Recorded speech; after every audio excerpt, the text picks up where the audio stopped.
All right, ladies and gentlemen, boys and girls, children of all ages. We are back for a special episode of Just a Fan Podcast. Um, we have a special show tonight. As you can tell, we are on tonight, Thursday night versus Tuesday night. We have the big NFL schedule release, which was released an hour 17 minutes ago for the 2023 season.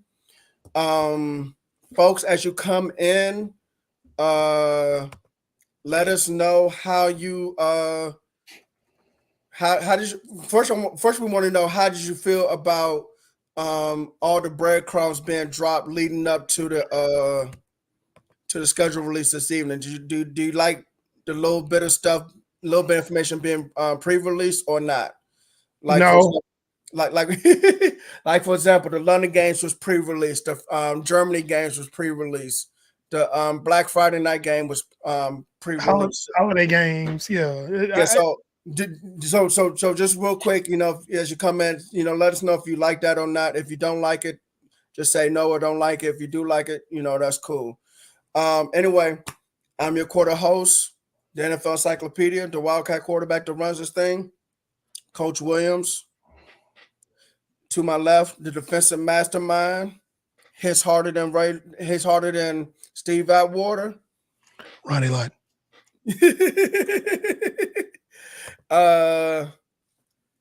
Pando 316, what's up, man? What do you think is going to be the most hyped game from Demarion Jackson? Oh, man, we got a lot of them. So that's going to depend. At face value right now, all we can do is talk about these games at face value because we don't know what these teams are going to be.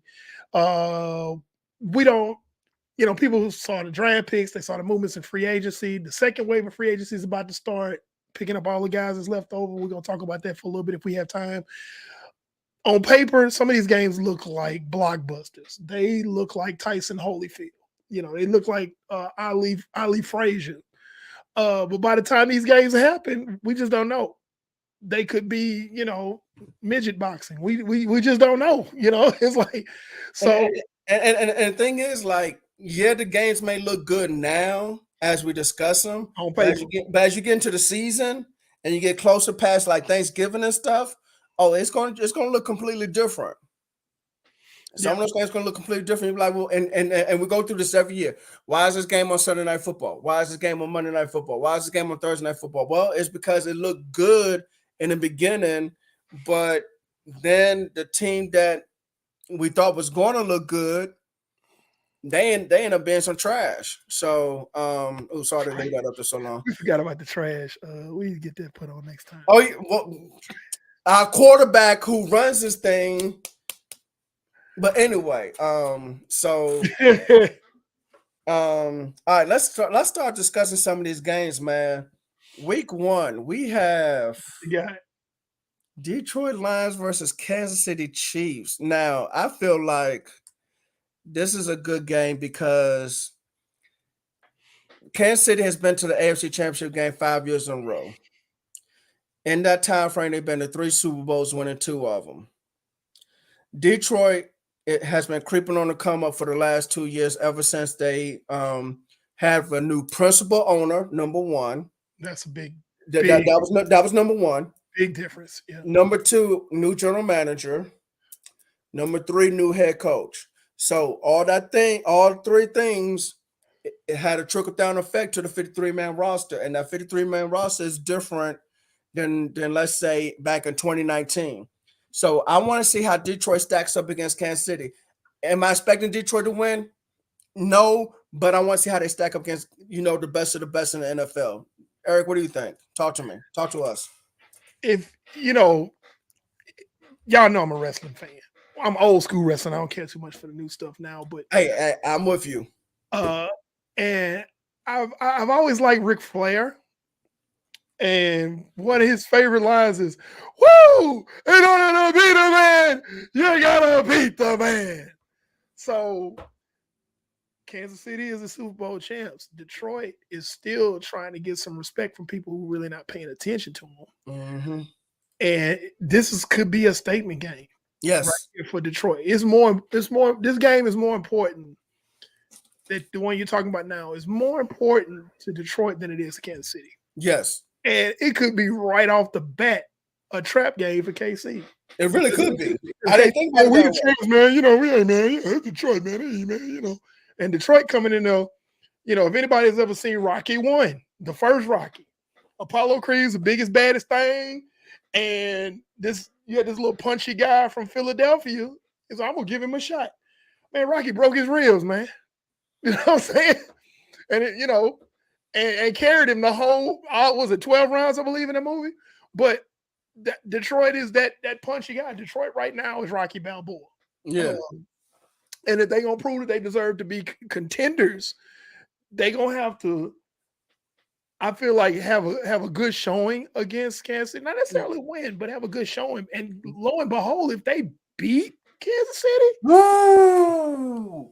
That's gonna open up some eyes. You're still gonna have some people that's gonna be sitting up here saying, "Oh, it was a fluke or whatever like that." But I'm not. But we have been high on Detroit for probably the last 2 seasons, maybe. Brandon? Yes, yeah, we have because like I said, and I'm gonna keep repeating it show after show after show. It started with that 66-yard field goal that hit the crossbar against Baltimore. And it also happened against they had a tie game with Pittsburgh. So, and then last year they were better than they were the previous year. So there's a constant progression that you yes if you're really watching that team. And now they're no longer screwing up their draft picks. They are drafting well. They are drafting guys who are contributors to that team, and they're drafting some stars now. Yes. And they're bringing in some guys now. They're not screwing up free agency anymore. They're bringing in guys that are proven players. Mm-hmm. Knock down, drag out good players. So exactly, it's not like they're asking Noah Brown to be the WR1 or anything like that. Yeah, it's a different energy in that building, and people who have not been paying attention, they're gonna get caught by surprise when you look up in Detroit as a double-digit win team at the end of the season. And we're going to be sitting right here going, see, we've been saying it. Y'all ain't listen to us. Hey. We've been saying, they're a good team. Yes. And so, yeah, that's a statement game right off the bat for Detroit Lions to face the Super Bowl champions. Yes. And to be able to really, show their mettle. It's like, okay, we belong here. We belong in the conversation with a lot of these other teams. We probably belong in the conversation better than some of the teams that y'all been gassing up this whole offseason. Yeah. People keep talking about the Eagles this and the Eagles that, and people, they done drafted all of Georgia, and they were talking about the Seahawks, and they got, you got people talking about the Seahawks gonna win the NFC West. Philadelphia Bulldogs. Yeah, but I'm here Eagles and Seahawks ever since the draft. Eagles. I get it. And it's like y'all act like San Francisco not in the West. Y'all act like Dallas not in the East. So it's like, bruh. And again, they still got to go through each other. Philly got to go through San Francisco, which we're going to get to later.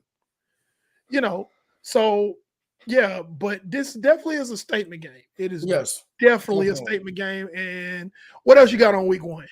Well, I'm going to exit week 1 and go into week 2. Minnesota at Philadelphia. And I think this game is important for Minnesota because last year when Philadelphia played Minnesota, Philadelphia just took the Vikings and just spanked them up and down the field. Just bought out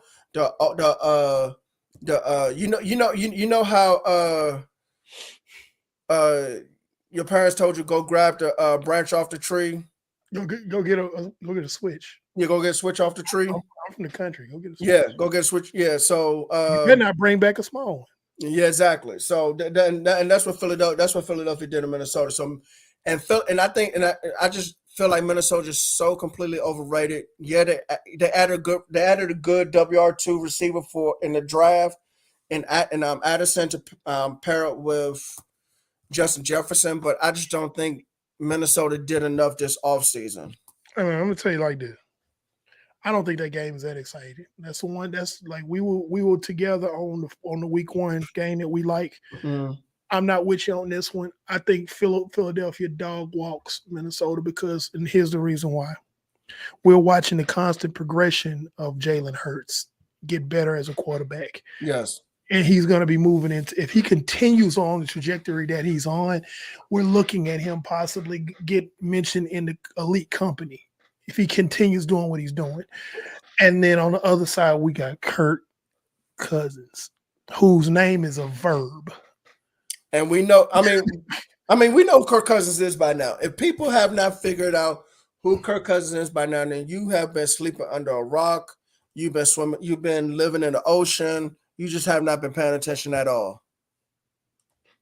You've been on another universe, on the multiverse or something. I don't know. Something. Yeah. So I mean, that is the determining factor right there. Like the Eagles, if you throw out all those draft picks that they just made, the team that they currently have, I feel like can dog walk Minnesota. Yeah, because I don't think Minnesota did anything on not just like I said free agency, but they added a receiver on offense, but I don't remember nothing on defense stands out. Yeah, it's not. They're not impressive. They're not impressive, and I think they backed into the playoffs personally. And yeah, having 7 teams in the playoffs, yeah, it's easy to back into the playoffs. Yeah, it's not very difficult to make the playoffs now because they've expanded the playoffs. They had another regular season week of football, and it's like you got another game to kind of get your win total up, and it's not as hard to make the playoffs. That's why when somebody makes the playoffs, it's like, okay, that's good. That's kind of like a C+, but you don't get into that B grading range until you win a playoff game, and then you don't get into the B+ or the A range until you've won a couple. Then you can say, okay, that's a real contender.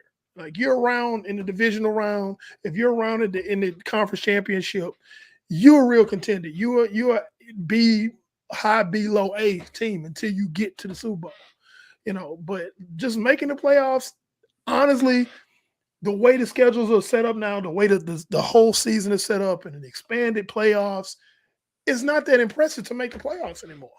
It's just not. Okay. So, I'm speaking for me.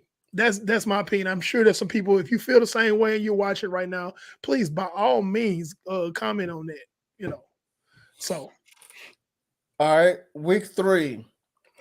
Short week for both teams, but one has to travel all the way across country to play. The New York Giants travel to San Francisco on Thursday Night Football. This could be either a wild card game or division round game, depending on what happens. Well, I'm going to tell you like this. I'm still not sold on the Giants, even though their coaching is really good. Yes, it is. It really, really is. And I'm going to say this on the end. I'm not being a homer at all. I'm being for real. And I think a lot of prognosticators would say this. A lot of analysts would say this. If San Francisco is healthy, that's another game. San Francisco should handily beat the Giants. Honestly. They're in Santa Clara. If they're healthy, they should beat them. Yeah, because the Giants are not going to have time to really prepare because when they finish their game on Sunday, they had to rest up, have a quick, let's say, not practice so much, but like a walkthrough on Monday afternoon. Tuesday, have an actual practice. Early Wednesday morning, have another walkthrough, and then fly all the way out to San Francisco. Hey, B, I do you one better. And I hear what you're saying, but I do you one better. Just put San Francisco's roster up against the Giants roster. That's the end of the discussion. Yeah. If both teams are healthy, San Francisco's the clear win.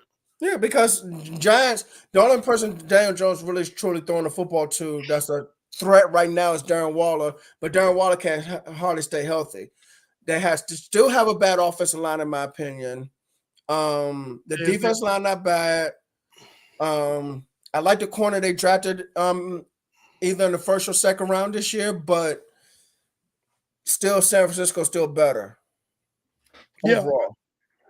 So what else you got in week 3? Because I don't think there's anybody who would disagree with what we're saying. But if you do, please come in the comments, say something. We can talk about it.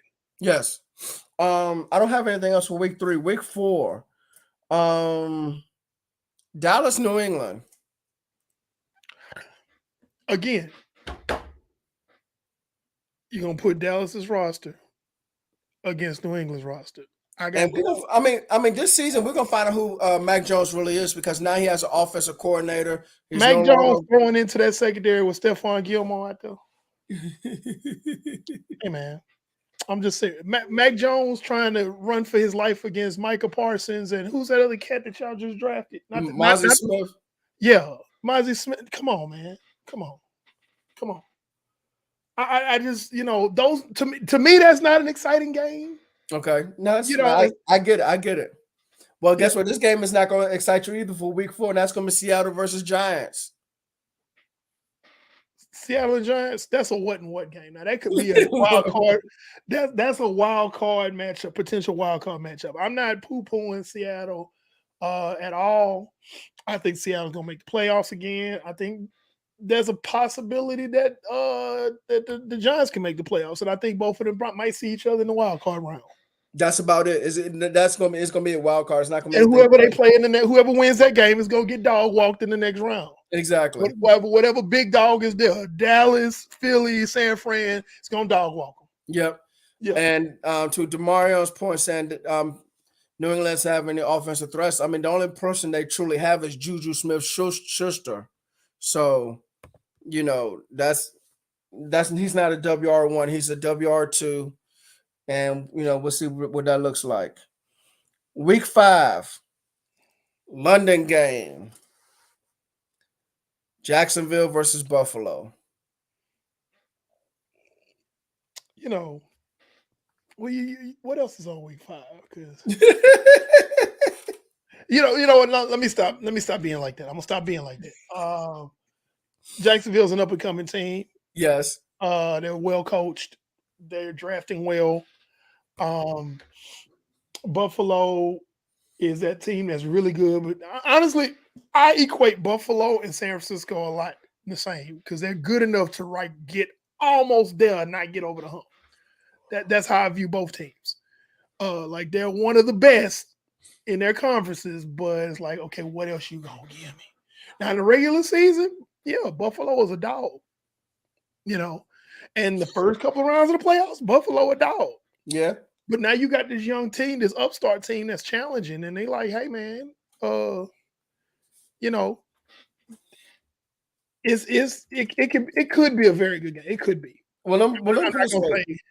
Buffalo can't afford to lose too many games because some of the teams that got better in the division. The Jets got Aaron Rodgers and some receivers, and the Dolphins got some players on defense and a defensive coordinator. I mean, and Vic Fangio. So Buffalo can't afford to lose too many games. And Jacksonville needs to continue this progression that they're on of, now, of course, I know it's a weak division, but they won the division. They had a strong ending strong finish towards the end of the season. So they need to continue that this coming season. So it's important for both teams, but for different reasons.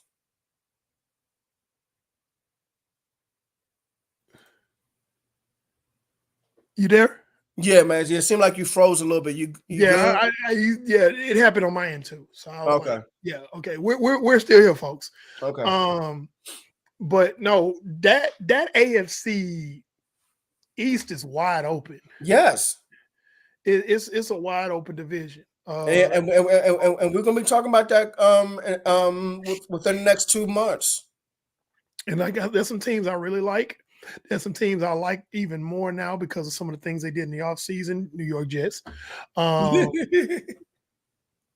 There's some teams that were very good, and I still like Miami a lot simply because they had everybody talks about Brock Purdy as this late round third string quarterback that came in and did whatnot, but everybody seems to forget that Miami had to play their third string quarterback in a playoff game against the Buffalo Bills and almost won that game. They were very close. The defense was holding Buffalo down for a long time.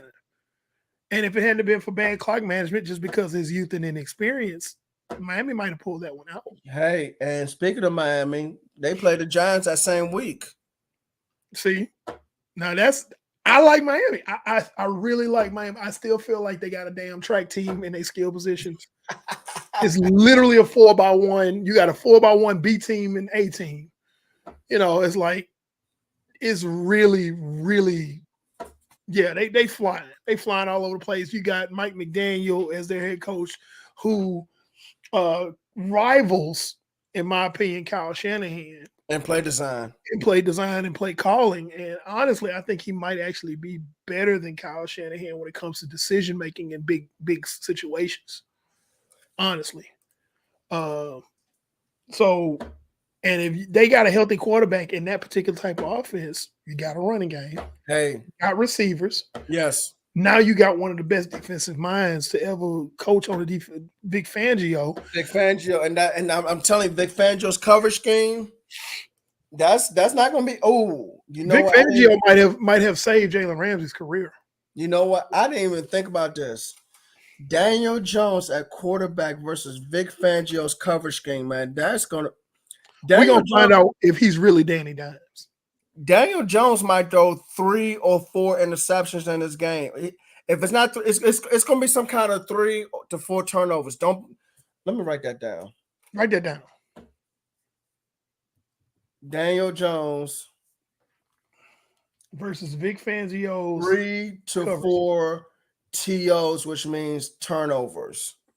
I would not be surprised. So we're gonna put that down for bold predictions when we do the show that week for that game.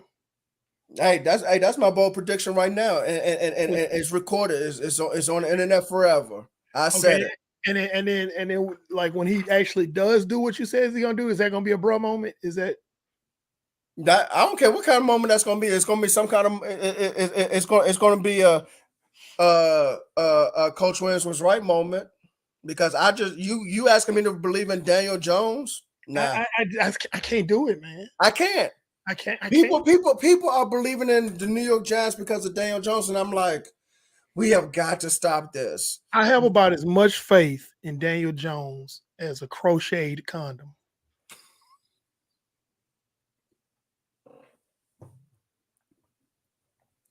Man, I'm gonna spit my water out. This is how I feel. He got to show me something more before I can say, oh yeah, Danny Dimes. I can't stand people calling him Danny Dimes. I'm like, bro, you got to show me some more. You got to show me you got to show me some more before you can, especially in the division that you win. You got Jalen Hurts. You got, shit, I'm about to say Dak Prescott, but no. You got to be at least better than Dak Prescott was last year. You got to at least do that. You got to at least do that. And I believe Dak Prescott will be better than he was last year. I just think that was a 1-year thing. Man, I hope it was a one-off, because good God, that was bad. It was. Week 6. Philadelphia travels to New York to play the Jets. Jets. Jets. So they like to spell. They got a quarterback. Fly.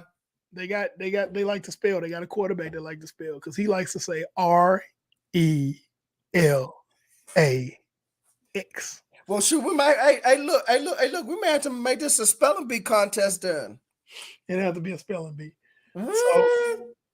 So I think Aaron Rodgers is gonna do what he do. Okay. Why are you putting that up, though? Because anybody who would say something like that is obviously a troll.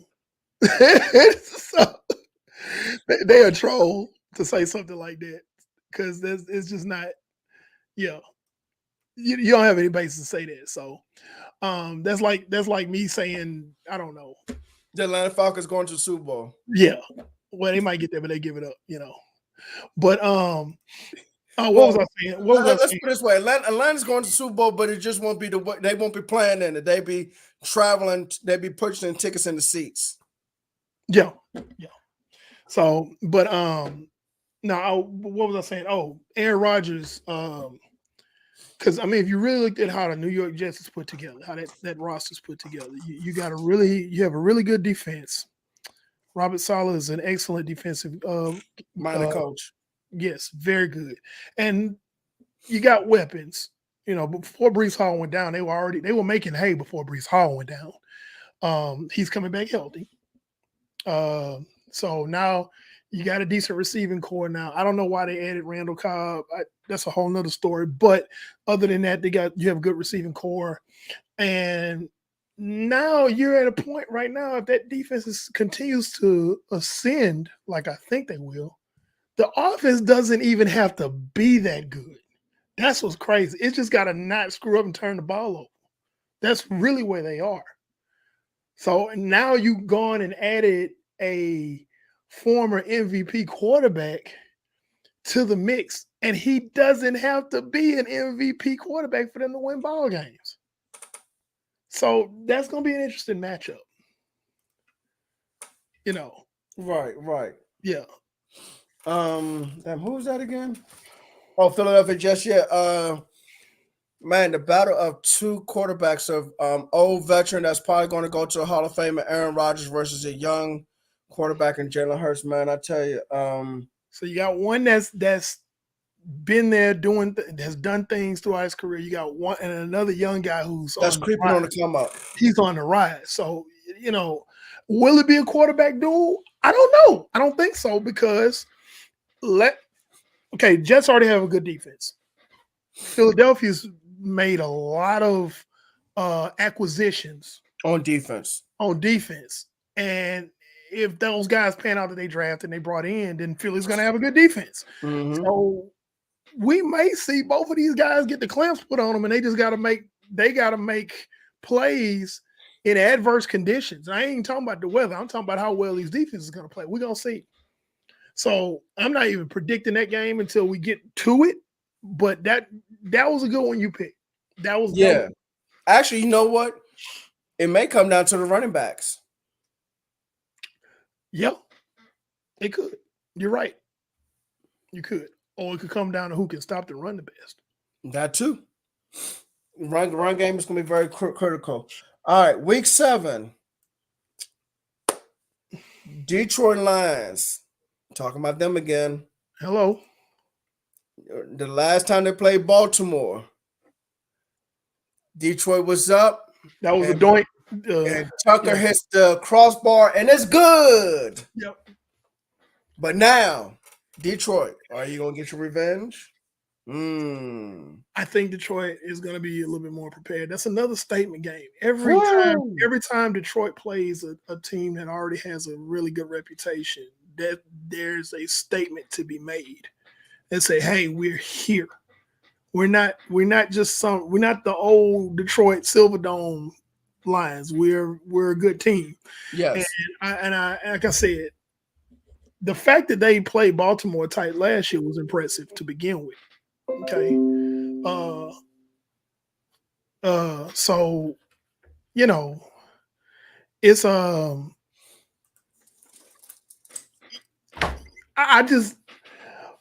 I don't want to sound like a Detroit Lions fan because I'm not, but I just really like the progression this team has made. I just feel like I feel like they're gonna be they're on the rise. Look, I understand, man. I'm not a Detroit Lions fan either, but you know that you and I are both on the same page regarding this, man. We're talking about Detroit Lions, a team, like I said, just earlier in the show. New principal owner, got better. New general manager, got better. New head coach, got better. 53-man roster, got better. This is not who they were in 2021 when that ball hit the crossbar. They're not the same team. That team is better. So, and I know that Baltimore's offense is different. You know, they got different offensive coordinator, new receivers. So that's gonna be a good passing team. Well, I'm assuming they are gonna be. But right now, Detroit's gonna give them a run for their money like they did last time. Yeah.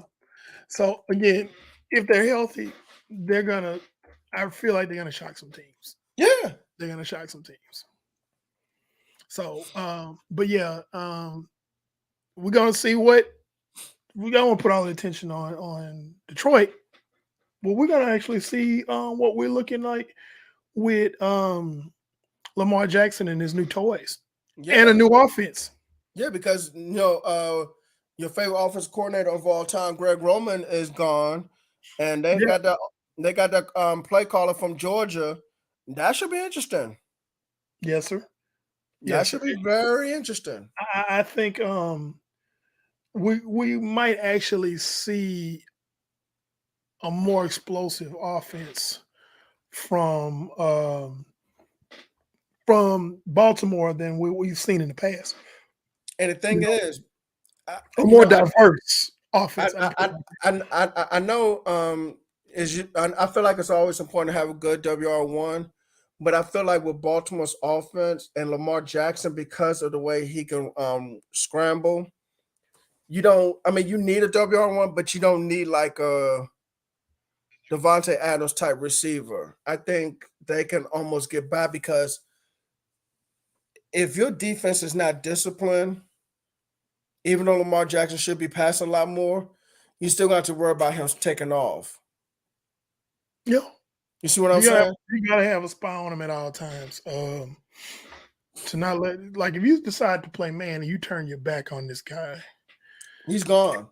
And I feel like you can still, I know they added OBJ, but I still feel like you can play man effectively against the Baltimore Ravens. But the problem with playing man against the Baltimore Ravens is that you're going to turn your back on one of the most elusive quarterbacks in the game.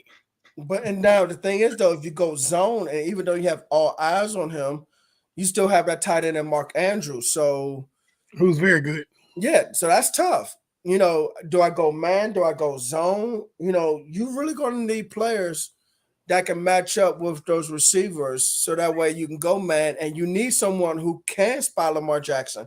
The thing about it is everyone's not going to have all that. Yeah. Everybody's not equipped for that.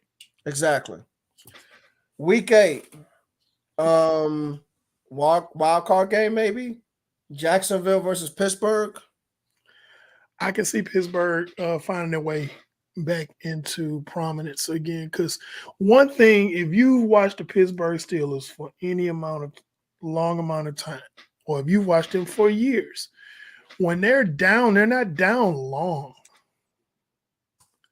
They're not down long at all. It's like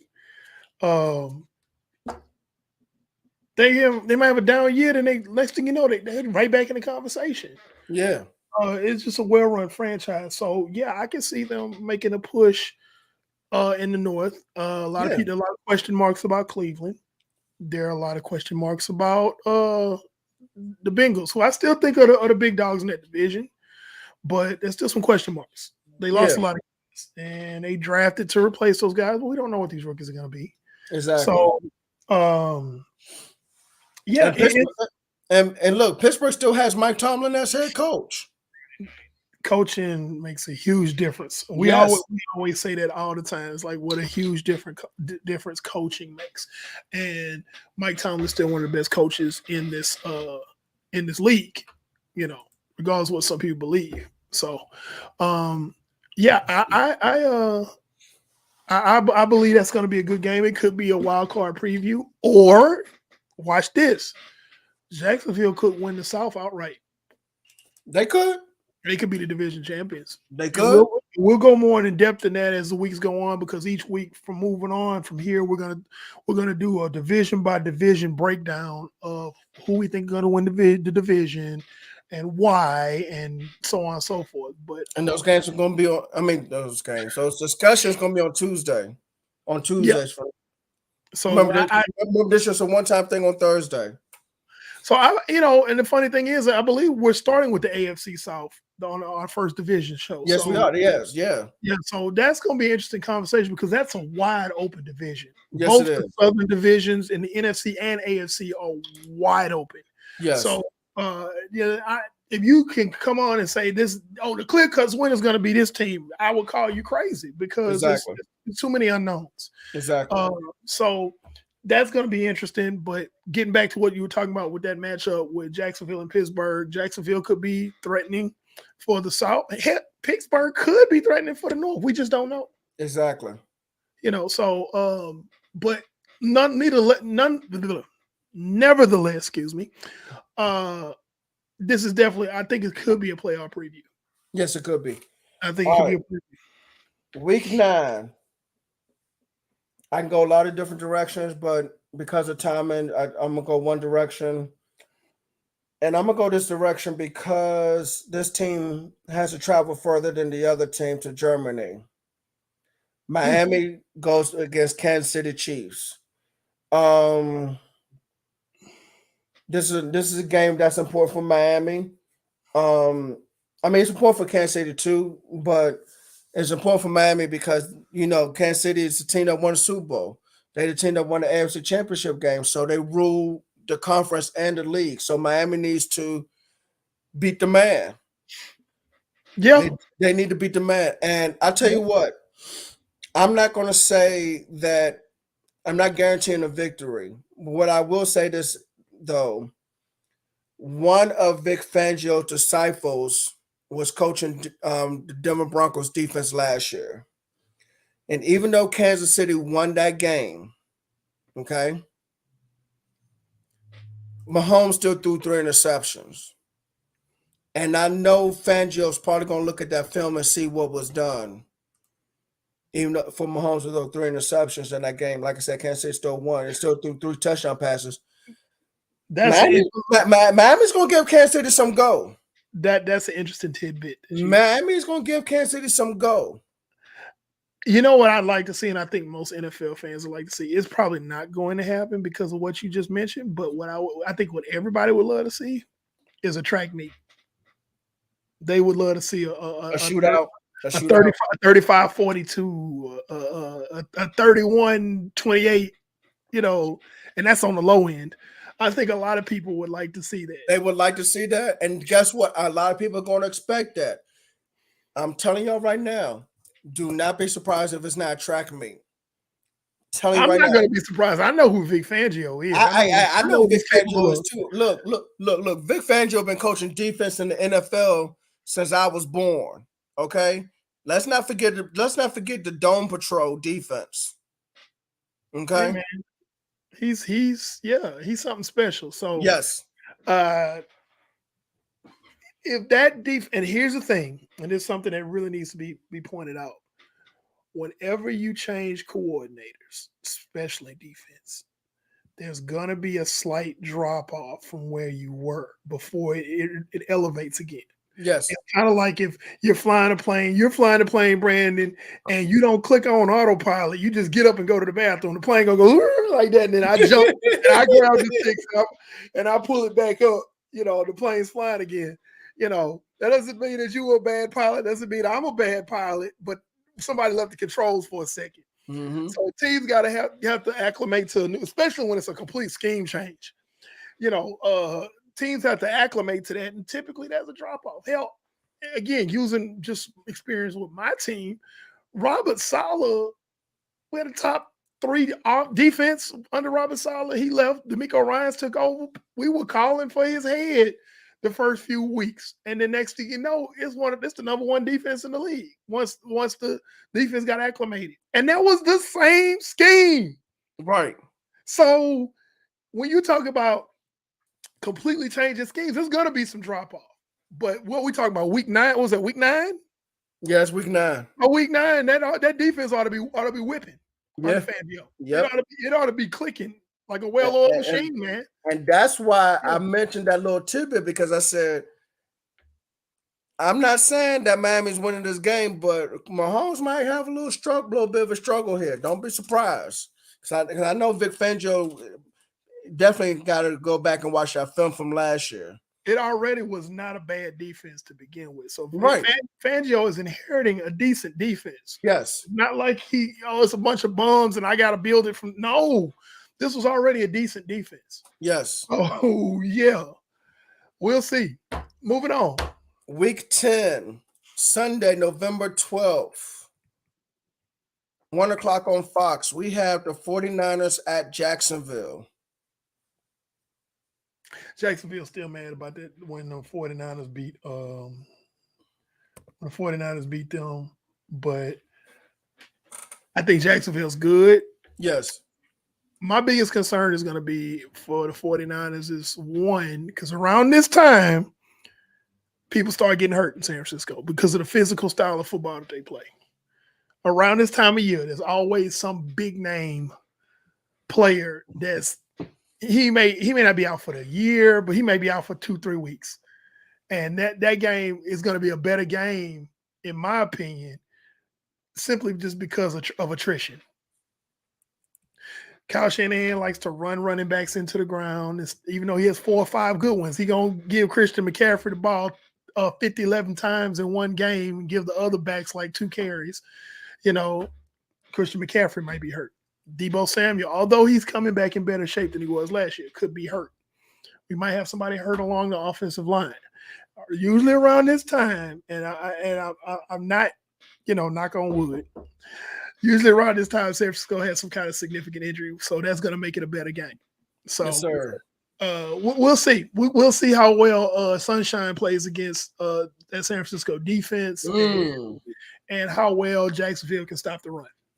Doug Peterson versus your defense coordinator, Steve Wilks. Steve Wilks. Let me ask you a question. Are you guys staying in a 4-3 or what are you guys doing? Yes. Good. The Niners remaining in the 4-3 is going to be more coverage oriented. Okay. It'll be more blitzing. It will be more blitzing. Steve Wilks says he's not going to just rely on the front 4. He's going to do a lot of blitzing, and it's going to be a lot of off-schedule blitzing too. Everybody knows blitzing normally comes on 3rd down. You might see a blitz on first down. On first down. Yep, I give something crazy. So look, I'm gonna tell you something right now. Dre Greenlaw and Fred Warner are going to be busy because those 2 guys are going to be changing directions. They going, one play they might be blitzing or doing the opposite against each other. And the next play they could be blitzing together. They both could be dropping back. They both are going to be blitzing and dropping back a lot. And you guys have the speed of linebacker to do so. Yes, I've always been a Fred Warner fan, but I really became a huge fan of Fred Warner when the divisional round. He covered CeeDee Lamb up the seam, step for step.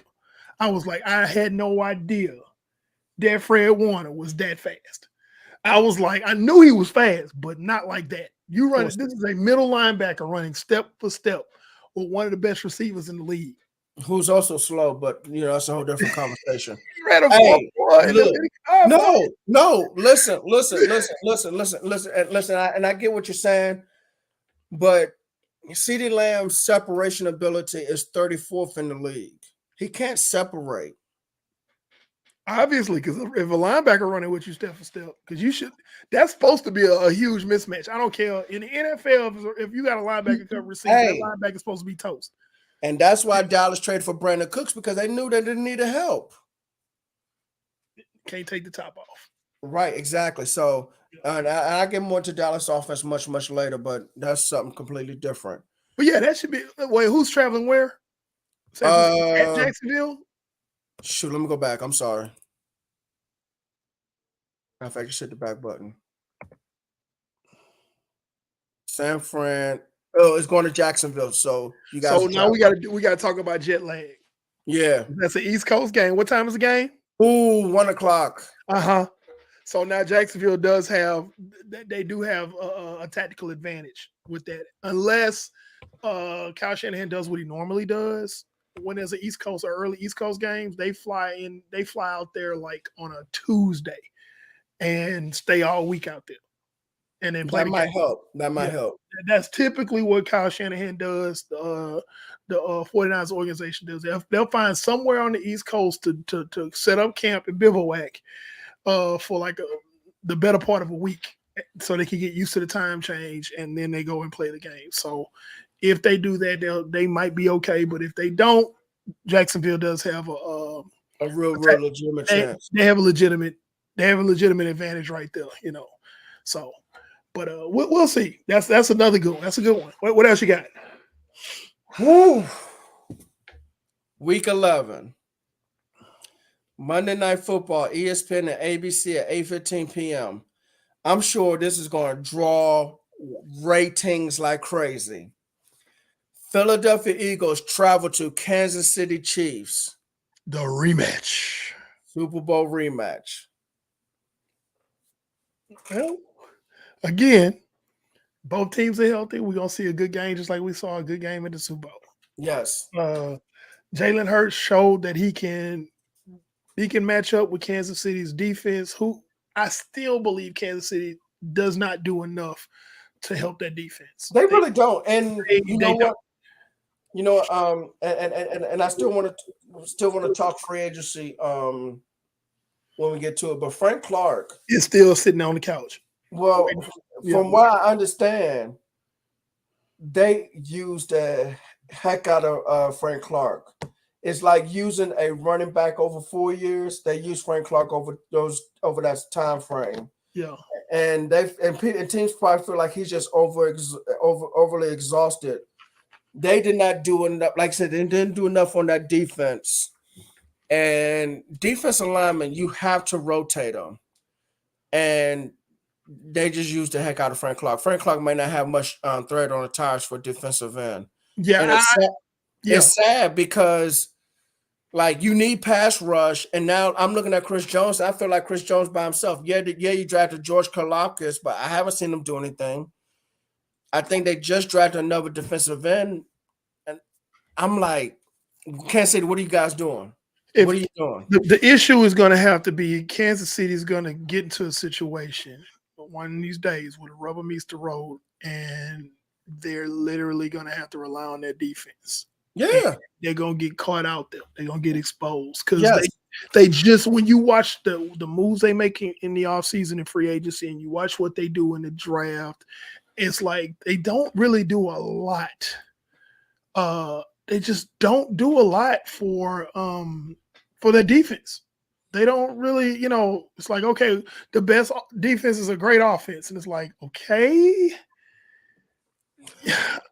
you gonna keep trying to go to that well. That well's gonna dry up eventually. They've been getting away with it. Like the defense will get one or two stops that they need.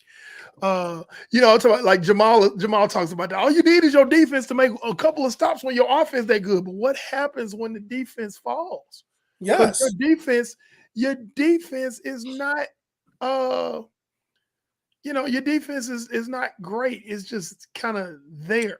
Yeah, right, exactly. And see, Mahomes is not going to be perfect game in, game out. I just told you last year when they played Denver. Yeah, they beat Denver, but Mahomes threw 3 interceptions. They had a game plan for him.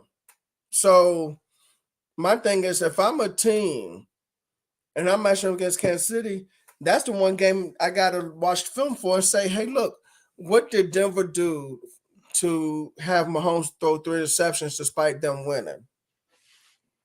Because if I have an offense that can score some points and I have a better defense than what Denver had last year, I might have a shot.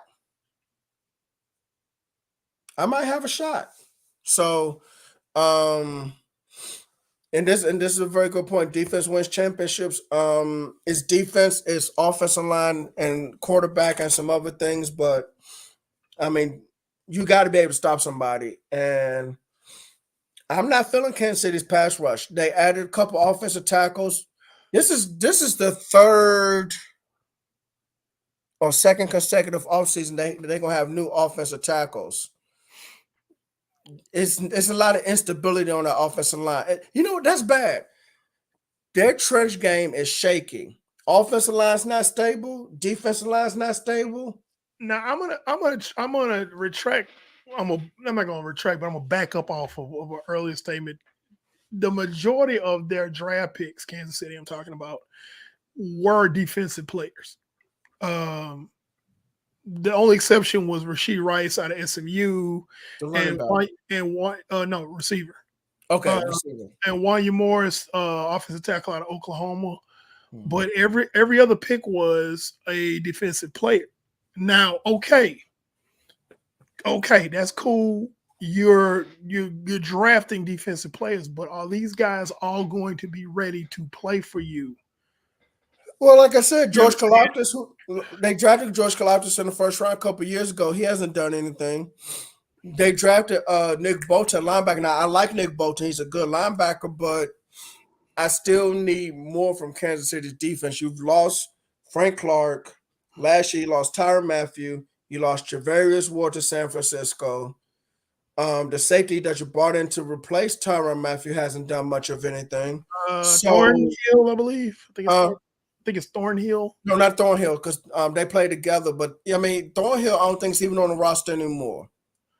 Oh wow! I don't think so. I mean, I could be wrong, but I don't think he's on the roster anymore. What I'm saying is, Kansas City is not what they should be on defense. I mean, they have a great defensive coordinator, Steve Spagnuolo. I mean, the man has 2 Super Bowl rings, but where are the players? Where are the players? I feel like Kansas City is hit and miss right now in the draft. Without me really looking deep into the draft, recent draft history. I know they got Patrick Mahomes, and people going to say, yeah, okay. Outside of Patrick Mahomes, outside of Tyreek Hill. And I'm going to give him a pass on receivers. I get that, but yeah, I'm talking about overall though. Yeah, because Andy Reid knows how to pick receivers, but yeah, I get that. But you're right when you say, what have the Kansas City really done in the way of the draft? And most people will say that that'll dispute with us. They'll say, well, what does it matter, man? They won 4 of the last 5 AFC championships. They've won. I didn't lost count. They won 2 Super Bowls, 3. They won 2 out of 3 Super Bowls. Yeah, so it's like, but eventually that stuff catches up to you. And I hear that invisible. And I hear that, and I hear both sides of it. I hear what me and you were saying, and I hear what the outsiders are saying. Yeah, like, what does it matter? It's going to eventually catch up to you. It does. It does. Catch up to you. The defense is going to have to start being a little bit more independent of itself to be able to say, "Hey, let's go win this game with defense." What happens? God forbid. God forbid. But what happens if Pat Mahomes goes down for like 4 and 5? That's why I circle back to saying both sides of trenches are unstable. They're not stable. Kansas City's offensive line is not stable.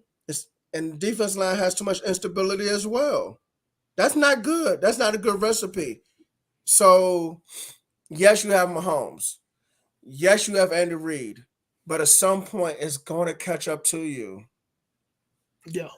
All right. Week 12. I ain't really looked at it. Let's see. There's division game. A lot of division games. And division games, guys, we don't really talk about them a whole lot in case you're wondering. Like, why are you not talking about the divisional? Because divisional games are always rivalry games. So we're talking about the non-divisional stuff. And those games are going to be tough anyway because it's within the division, regardless how bad.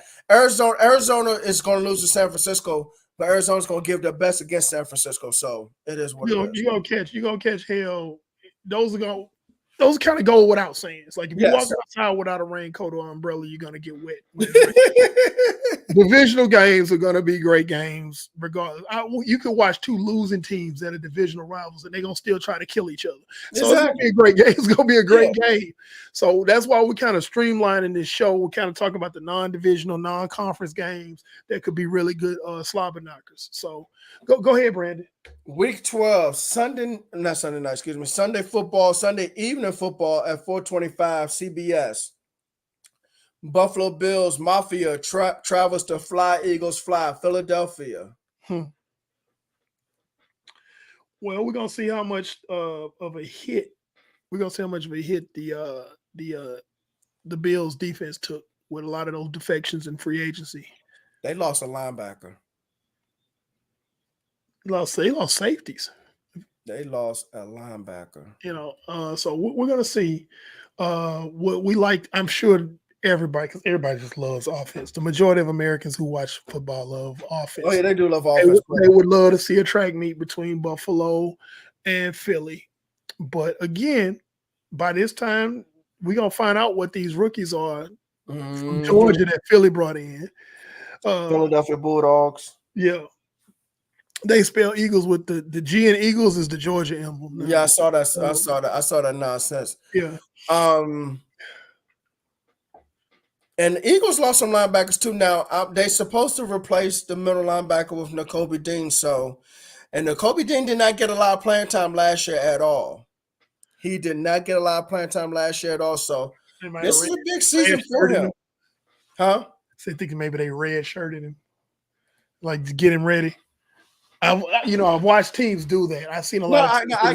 I get that, but to me, this is a big season because you had a first round grade originally. You fell to round 3, and trust me, those Eagles fans have a short temper, so you don't have time to be half stepping this coming season, or they're gonna be calling for your head in Philadelphia.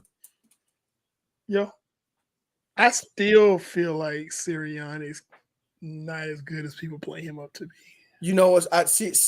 All that trash talking that Sirianni's doing and stuff. I think that's gonna catch up to him eventually. I just do.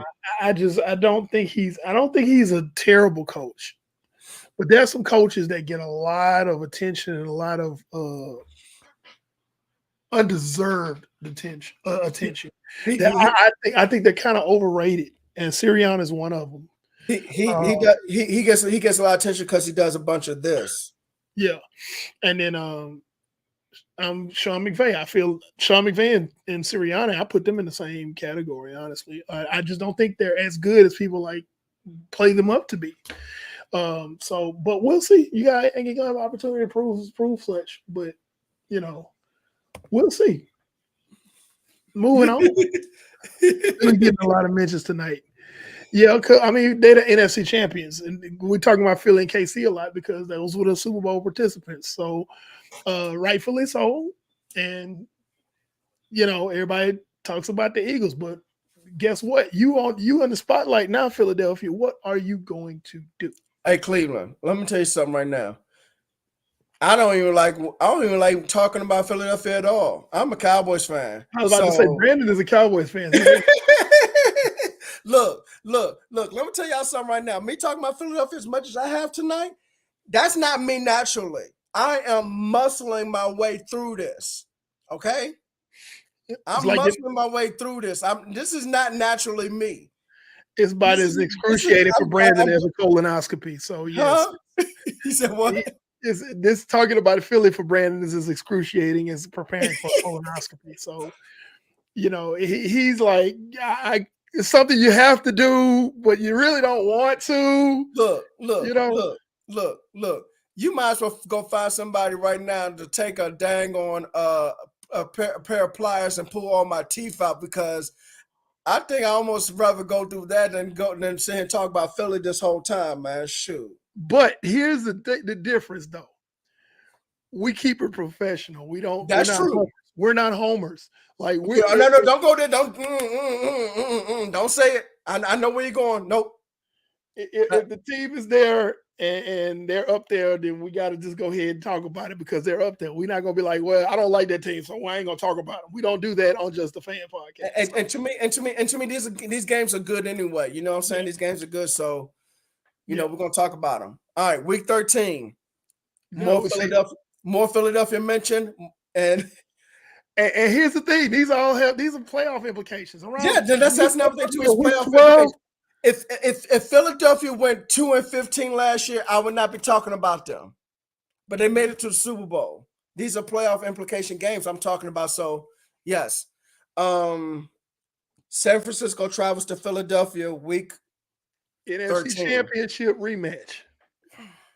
And Deebo Samuel's been quoted as saying, hey, man, we lost because we played with 10 players versus 11. Man. And the most important one player that didn't play, we didn't have a quarterback. No, we lost Brock Purdy, the second play of the game. That look, Eric, let me tell you something, man. Let me tell you something. People are going to be watching this game like they're going to be watching Kansas City. There's going to be some games with some high TV ratings.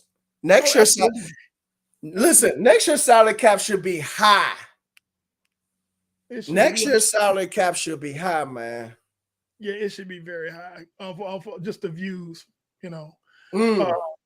So yeah, it's just talking about the game, and you got Philadelphia's. By that time, that defense should have gelled with all those picks and everything like that.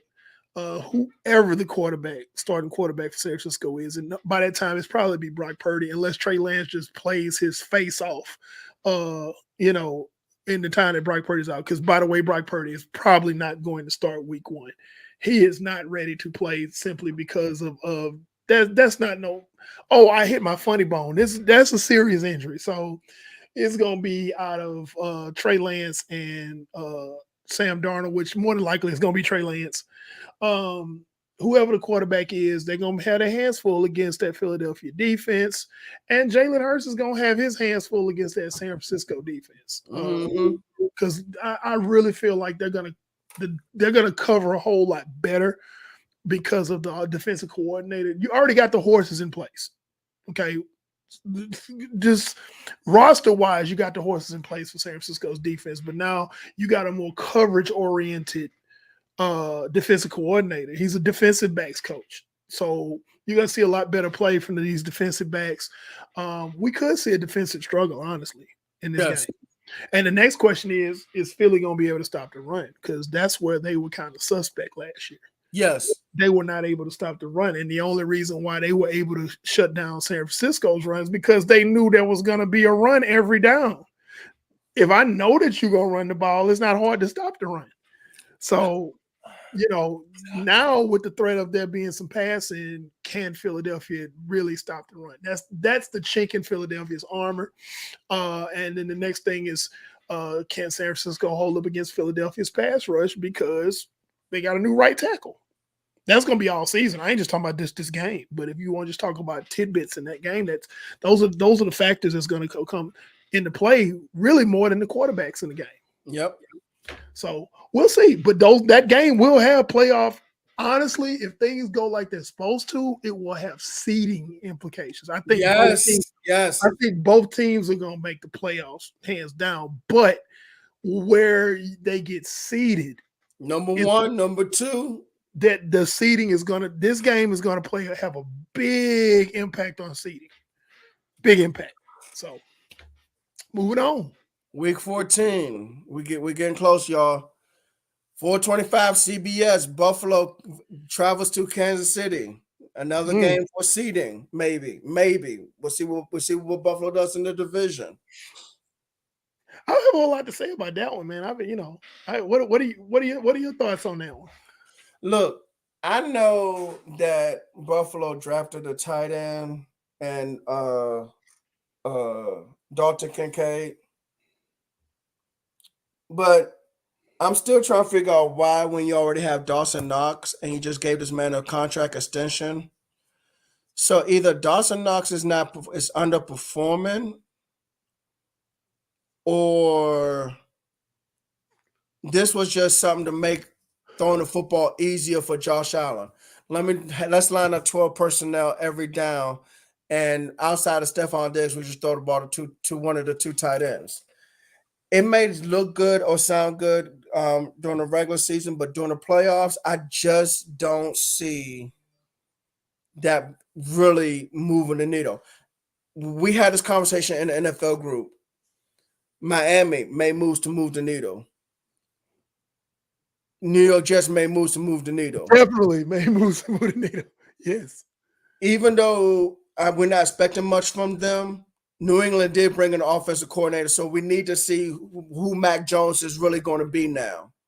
A real offensive coordinator. Buffalo, I feel like, have not done anything to move the needle. They brought in Taylor Rapp to be a third safety. I'm like, okay. You brought in Connor McGovern to be on the offensive line from Dallas. I'm like, okay.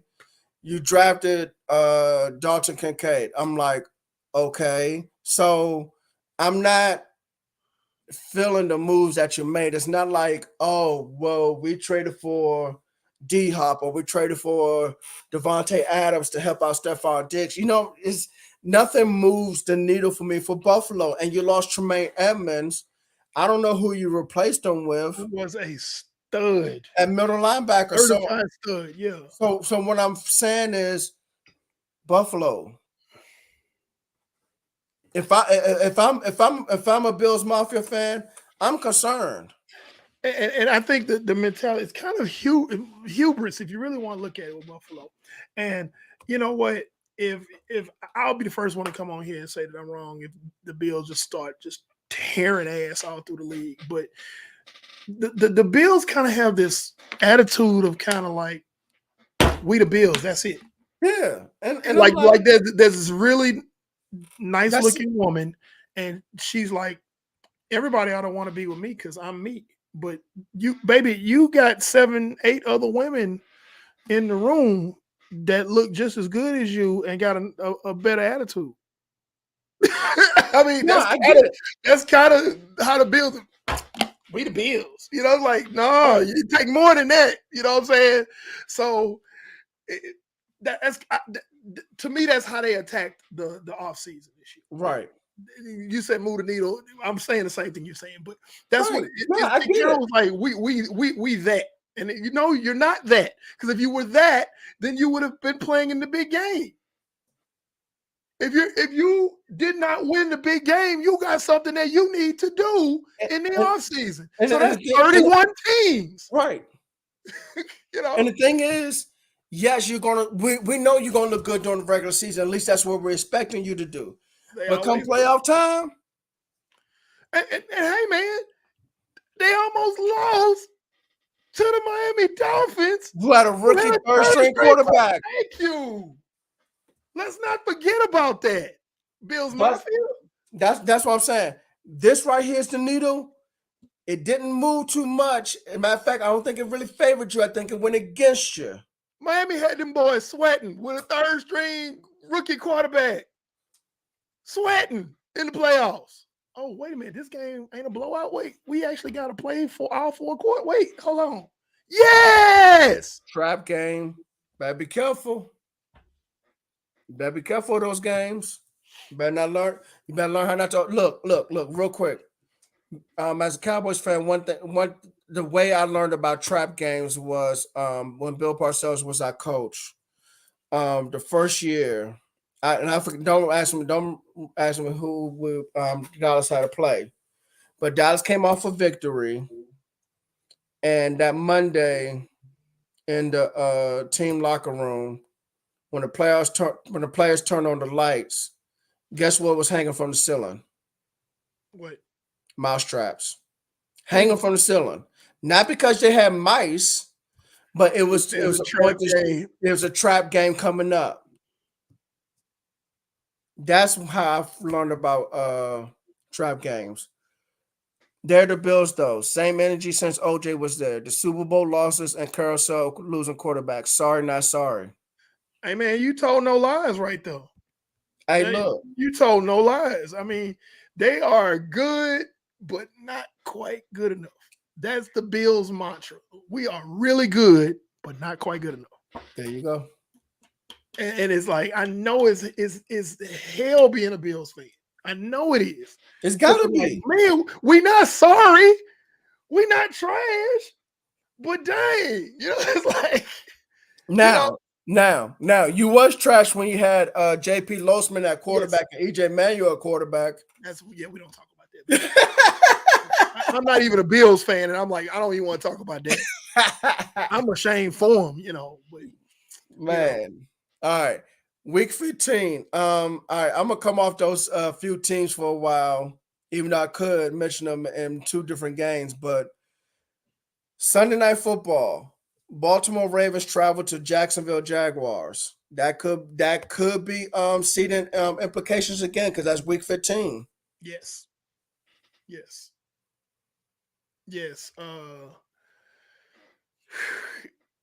Lamar got his bag. Let's see how he gonna play. Different offense, new receivers, but Sunshine and the boys are well coached and they hungry.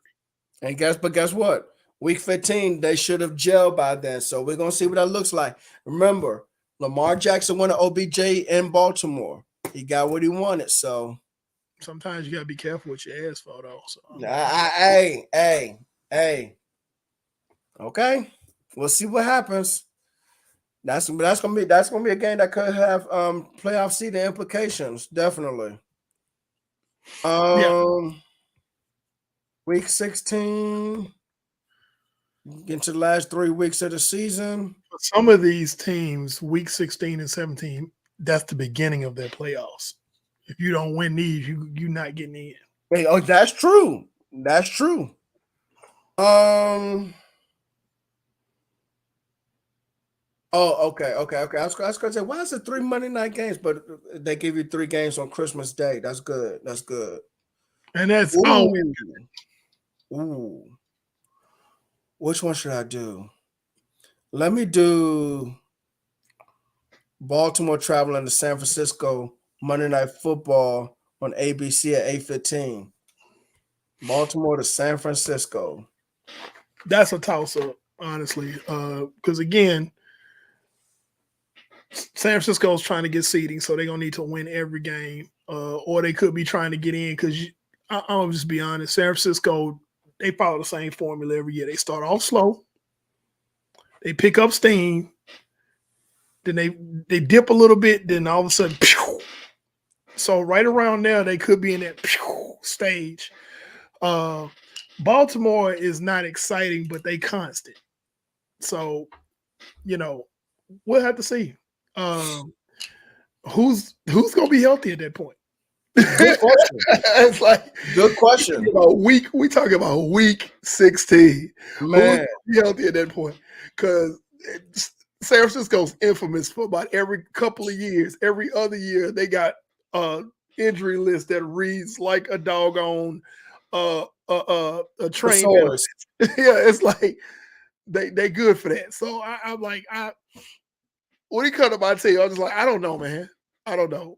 If we healthy, hell yeah, we're going to give them hell, but are we going to be healthy? It's like, really? So, and again, I said, Baltimore, we got to see what's going to happen with this new offense. And it's week 16. They should have jailed by then. No excuses other than, somebody really important being hurt or several important people being really hurt. Exactly. Yeah. Week 17. Okay. Cincinnati travels to Kansas City at 4:25 p.m. CBS. Yeah, they might be playing each other the very next week. We don't know. Played each other week 17, turn around and have to play each other in the first round of playoffs. We don't know. By the way, I still think Kansas City is going to win the – spoiler alert, Kansas City is probably going to win the West hands down. Even though I said a lot of things about them, I still think they're going to win the West hands down. Of course, man, because – here's why. Yeah. This is the point I'm making by saying that. They might be resting their starters at that point. They could very well be resting their starters. We will see. Yeah. And Cincinnati might still be playing because Baltimore is going to be good. We don't know what Cleveland's going to be. Pittsburgh could be back in the mix.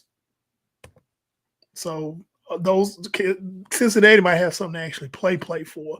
Kansas City might have their division wrapped up and be like, you know what? We don't need this game. We are already the 1 seed. That could be the scenario. That could be the scenario. So keep your eyes open for that. Okay. Final week of the season. It's all division games. All division games. One of the best division games I guess I can give you is going to be Buffalo traveling to Miami. I could also give you Philadelphia traveling to the Giants. Philly gonna dog. Huh? They're gonna dog walk the Giants. Barring some really crazy injuries, they're gonna dog walk the Giants. Look, man. After this season, I don't want to hear anything else about Daniel Jones. I don't want to hear anything else about Kirk Cousins. Unless they just go off and shock us. That's the only way. And I don't want to hear anything else about Geno Smith. Those are 3 quarterbacks I don't want to hear anything else about after this season's over. Now, if those guys go out there, like you said, shock us, then fine. Then I would sit here and say, okay, my mistake. But right now, I'm not saying nothing. So I'm kind of okay, whatever, dude. That's kind of my attitude about it at this point. Right. But yeah, as far as Miami and Buffalo, like I haven't talked about it already. Right? We talked about it. Miami, it's a divisional game. Yes. Miami could be playing. This could be for the division title. It could be. It could be. And that's not discounting the Jets or anything like that. But I mean, it could be. Yeah. Or it could be one of them is completely out of it and the other one's trying to get in and one's playing spoiler. Mm-hmm. So yeah, I mean, because that division is going to be competitive. I fervently believe that AFC East is going to be really competitive, and I feel like, again, spoiler alert, I feel like New England's going to be on the outside looking in. Yes, it's going to be a 3-horse race for the most part. Yes, I still have no faith in Mac Jones. I have no faith. That's some quarterbacks like, you got to show me something before I give you any props. And that's Daniel Jones, Mac Jones. Who else? That was another guy I was talking about. It's like, I don't believe it yet. People, oh yeah, no. So, but yeah, divisional guy. All of these are going to be slobber knockers just because there's pride involved. Whether you're playing for seeding, whether you're playing for a playoff spot, it's still a divisional game. Yeah. Week 18 is going to be like rock'em sock'em robots. That's all it's going to be. I don't see, and they did that on purpose. They always end the season with a divisional game, so there's no, people resting people or whatever, because you want to get at your division opponent all the time. All right, so what we do know is some coaches will be fired in the middle of the season. We will get into that in the coming weeks. Probably not this Tuesday, but in the upcoming episodes, we will be getting to these division talks. Yes. Thank you all for joining us on a short notice switch from Tuesday night to Thursday night. We will be back at our regular time next week. On Tuesday night. So yes, please, Tuesday night, y'all. We're going back to Tuesday night. This was just a scheduled release episode. You watching us live on Facebook, Twitter, or YouTube. You can follow us on Twitter, Facebook, Instagram, and TikTok. You can listen to us on Spotify, Google, and Apple Podcasts. Coach Williams, quarter host, NFL Encyclopedia, Wildcat quarterback that runs this thing. Panel 316, defensive mastermind who is harder than Ronnie Lott. Good night, ladies and gentlemen, boys and girls, children of all ages. Peace. Make sure you like and subscribe. Tell a friend. And yes, tell a friend, share with a friend. You can share off of YouTube. You can share off of Facebook. You can retweet on Twitter. So please do so. Thank you.